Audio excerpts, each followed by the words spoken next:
20 September 2024 रोजी बंद वावर हॉटेल फोडून त्यामधील साहित्याची चोरी झाल्याची फिर्याद निरंजन रघुनाथ देशपांडे राहणार मिरज जिल्हा सांगली यांनी दाखल केली होती।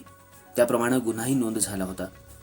या फिर्यादीच्या तक्रारीनुसार तपासाच्या अनुषंगाने काम सुरू असताना विश्वासू बातमीदारामार्फत police constable Vikram Khot, police head constable Suraj Patil यांना दाखल गुन्ह्यातील मुद्देमाल काही अज्ञात इसम काळ्या पिवळ्या रिक्षामधून घेऊन विक्रीसाठी मिरज कोल्हापूर रोडला थांबलेले आहेत अशी खात्रीशीर बातमी मिळाली। तपास पथकानं तत्परता दाखवून मिळालेल्या बातमीप्रमाणे मुद्देमाल आणि आरोपींचा शोध घेतला असता मिरज कोल्हापूर रोडवर एका किराणा स्टोअर्सच्या समोर एक काळी पिवळी रिक्षा थांबलेली दिसली।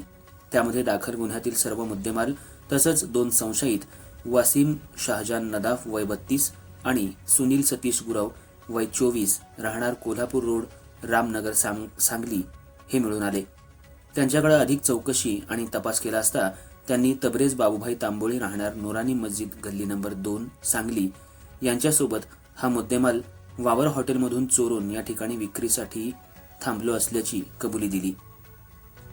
या आरोपींना चोरून नेलेल्या त्यांच्याकडील वाहनांसह ताब्यात घेऊन सुमारे 1,01,000 रुपये किमतीचा मुद्देमाल जप्त केला।